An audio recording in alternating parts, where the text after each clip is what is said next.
नमस्कार, मैं रवि कुमार मिश्रा। आप देख रहे हैं न्यूज़ 18। महाशिवरात्रि को लेकर भक्तों में कितनी जिज्ञासा है और महाशिवरात्रि के दिन भक्त किस तरीके से पूजा अर्चना करें ताकि भगवान शिव को वो प्रसन्न कर सके। आइए बातचीत करते हैं। हमारे साथ महंत लालचंद जी मौजूद हैं। लालचंद जी नमस्कार।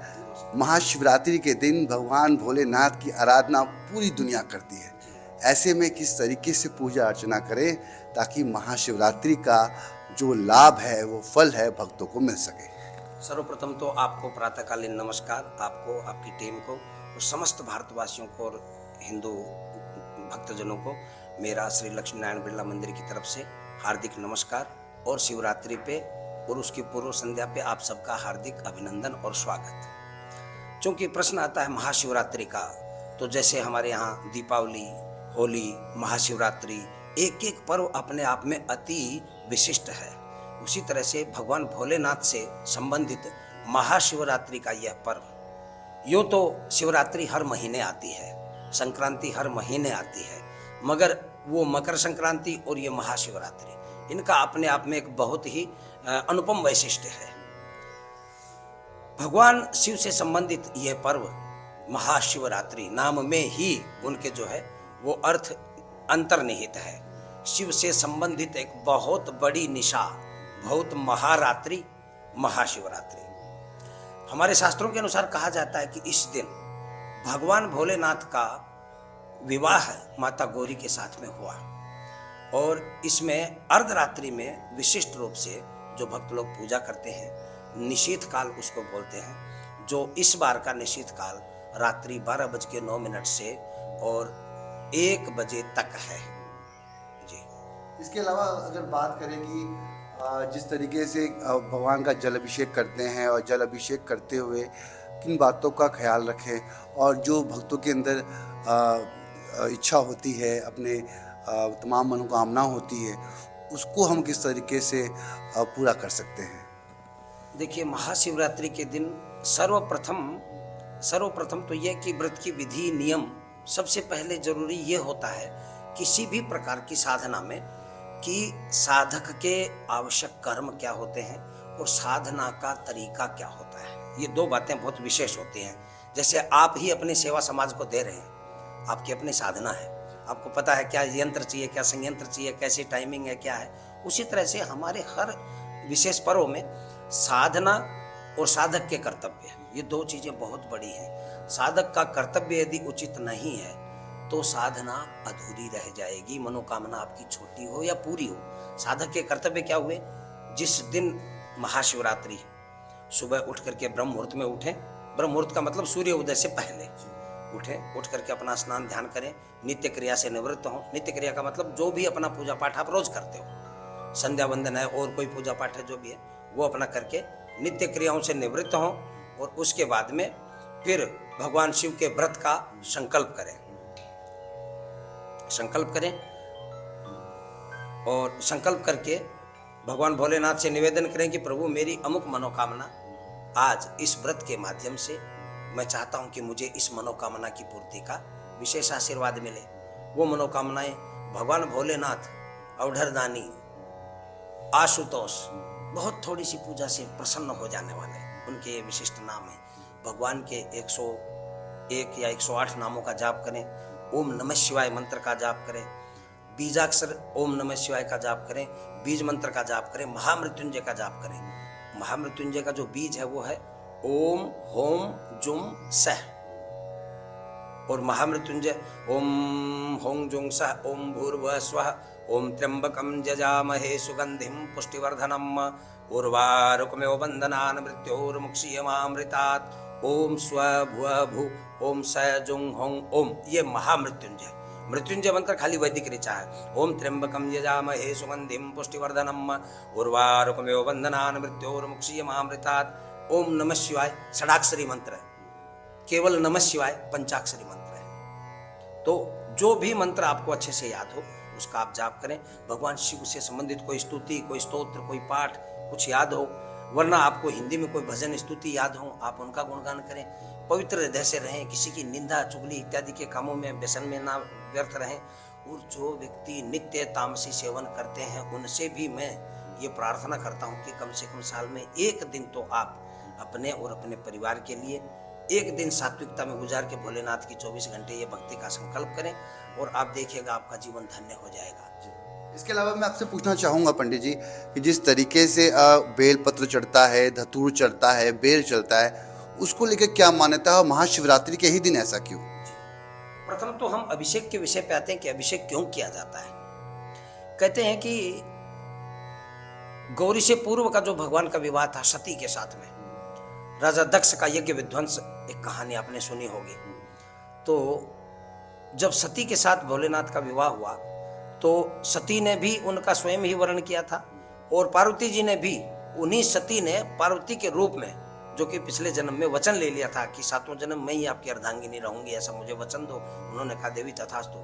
कहते हैं भोलेनाथ जो है सती के यज्ञ में आत्मदाह कर लेने के बाद उनके मृत शव को लेकर के 1000 दिव्य वर्ष माने कि 10,000 नॉर्मल वर्ष भगवान भोलेनाथ कहते हैं कि उस मृत अवस्था में सती की शव को लेकर के कैलाश पर पर्वतों पे घूमते रहे। वो बड़े विचलित हो गए, जैसे एक साधारण प्रेमी विचलित हो जाता है। तो सृष्टि के हमारे 3 आधार स्तंभों में से एक स्तंभ हमारा जो है वो कमजोर पड़ गया। भगवान शिव का जो डिपार्टमेंट है वो ढीला पड़ गया। अब ब्रह्मा विष्णु इंद्र इत्यादि ने सबने ये मीटिंग करी कि भाई ऐसे तो पार पड़ेगी नहीं। एक उन्होंने संगोष्ठी की और संगोष्ठी करके सबने निश्चय किया कि जैसे तैसे भी हम होगा उनको मनाएंगे और उनको वापस अपने कार्यकाल में और अपने आप में लौटाएंगे। तो सभी देवताओं ने, इंद्र भगवान ने जो है ना सभी मेघों का आह्वान किया और सभी शीतल पवनों का ढीला पड़ गया। अब ब्रह्मा विष्णु इंद्र इत्यादि ने सबने एक ये मीटिंग करी कि भाई ऐसे तो पार पड़ेगी नहीं। एक उन्होंने संगोष्ठी की और संगोष्ठी करके सबने निश्चय किया कि जैसे तैसे भी हम होगा उनको मनाएंगे और उनको वापस अपने कार्यकाल में और अपने आप में लौटाएंगे। तो सभी देवताओं ने, इंद्र भगवान ने जो है ना सभी मेघों का आह्वान किया और सभी शीतल पवनों का आह्वान किया और उनके ऊपर तीर्थों से नाना प्रकार के जल लाला करके मेघों ने बरसाए। भोलेनाथ जो है शीतलता को प्राप्त हुए और उस अनुराग से बाहर आए, थोड़ा उस अनुराग से बाहर आए और पलकें खोली और समाधि अवस्था से टूटे बेहोशी से सामान्य जीवन में आए। तब जो है देवताओं के जो कमांडर हैं वो भगवान इंद्र हैं, इसलिए उनका नाम सुरेंद्र या देवेंद्र है, देवताओं के भी इंद्र। तो वो जो है आगे होकर के उस मीटिंग को लीड करते हैं हमेशा। उन्होंने कहा कि भोलेनाथ ऐसे पार थोड़ी पड़ेगी। जब हम अति विशिष्ट लोग इस तरह से सामान्य व्यवहार करेंगे तो चराचर जगत में प्राणियों को क्या संदेश जाएगा। तब भोलेनाथ को जो है अभिषेक की परंपरा वहां से शुरू हुई। उन देवताओं ने जो उनको ठंडा करने के लिए, उनको प्रसन्न करने के लिए नाना प्रकार के तीर्थों से, अथाह जल से उनका अभिषेक किया और उसी प्रकार से उसी शीतलता को प्राप्त करने के लिए, वही एक प्रसन्न दृष्टि प्राप्त करने के लिए हम लोग नाना प्रकार की वस्तुओं से भोलेनाथ का अभिषेक करते हैं, जिसमें दूध से, दही से, घी से, सरसों के तेल से, शहद से और आपका मीठे से, गन्ने के रस से, इस प्रकार से नाना प्रकार की मनोकामनाओं की पूर्ति के लिए, नाना प्रकार के संकटों को निवारण के लिए और नाना प्रकार की अभिलाषाओं की पूर्ति के लिए नाना प्रकार के द्रव्यों से भोलेनाथ का अभिषेक किया जाता है। सामान्यतया हम कुशा के जल से और दुग्ध जल से और गंगा जल मिश्रित जल से अभिषेक आमतौर पर करते हैं। एक अंतिम प्रश्न आपसे पूछना चाहूंगा। रही बात भांग धतूरा बेलपत्र की, अति विशिष्ट। जैसे हम लोग अपने भोजन में क्या चीज पसंद करते हैं, वैसे भोलेनाथ की भी अपनी पसंदीदा चीजें हैं। आप घर से बेशक देसी चूरमा बना करके भगवान को भोग लगाएं, लेकिन शुद्धिकरण का पूजा में ध्यान बहुत विशेष होना चाहिए। तो भगवान भोलेनाथ को जो है बेर है, उस दिन का जो विशेष फल है, गाजर है और आपका संतरा है, सेव है, इत्यादि फलों का भोग निवेदन करें, दूध लगाएं और पंचमेवा चढ़ाएं। और बेलपत्र जो है भगवान को अति प्रसन्न है, क्योंकि वो त्रिसूत्र होता है बेलपत्र, आपने देखा होगा। और भोलेनाथ त्रिनेत्रधारी हैं, आप वहां पे दिखा सकते हैं अपने भक्तजनों को। भोलेनाथ का तीसरा नेत्र तिलक के अंदर से साफ साफ दिखाई दे रहा है।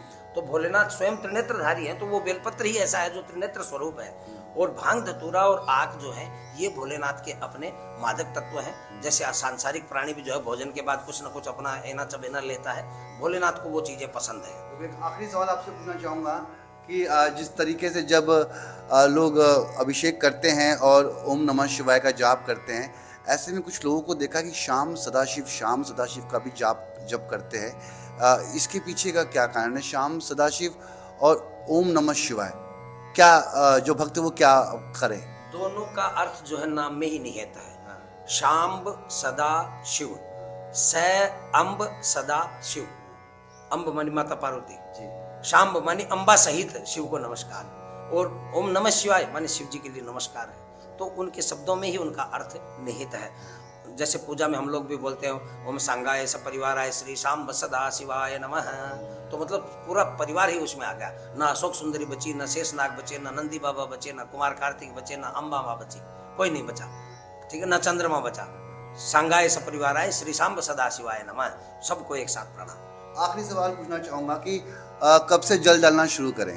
जी, जैसा कि मैंने आपको बताया, ब्रह्म मुहूर्त में स्नान ध्यान के बाद सूर्योदय होते ही हमारा जो है उस दिन उदया जो है वो त्रयोदशी है। चतुर्दशी, ये बात छूट रही थी हमसे, चतुर्दशी 26 तारीख को 11:08 से आएगी, इसीलिए इस महाशिवरात्रि जो है वो 26 की है, वरना 27 को होनी चाहिए थी, वरना 27 को। लेकिन शिवरात्रि का मतलब क्या है, रात्रिकालीन जो चतुर्दशी हमको मिलेगी जन्माष्टमी की तरह, वो महाशिवरात्रि होती है। बहुत सारे पर्वों में हम उदया या दिवा व्यापिनी मानते हैं, लेकिन दीपावली, जन्माष्टमी और शिवरात्रि, इसमें हमको वहां पे अमावस्या, वहां पे अष्टमी और यहाँ पे चतुर्दशी, ये रात्रि व्यापिनी चाहिए।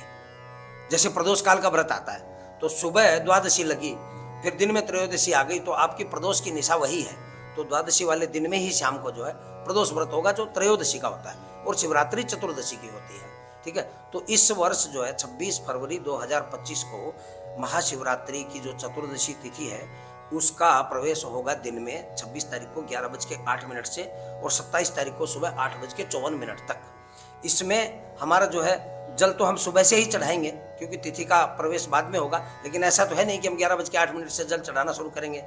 तिथि की तो मान्यता वही है। विशेष पूजा, विशेष कामना से कोई कामना पूर्वक पूजा जो होगी या उद्देश्योत्पर पूजा जो होगी, वो पूजा हमको चाहिए भक्तों को कि महाशिवरात्रि की तिथि के अंतर्गत ही करें 11:08 के बाद से।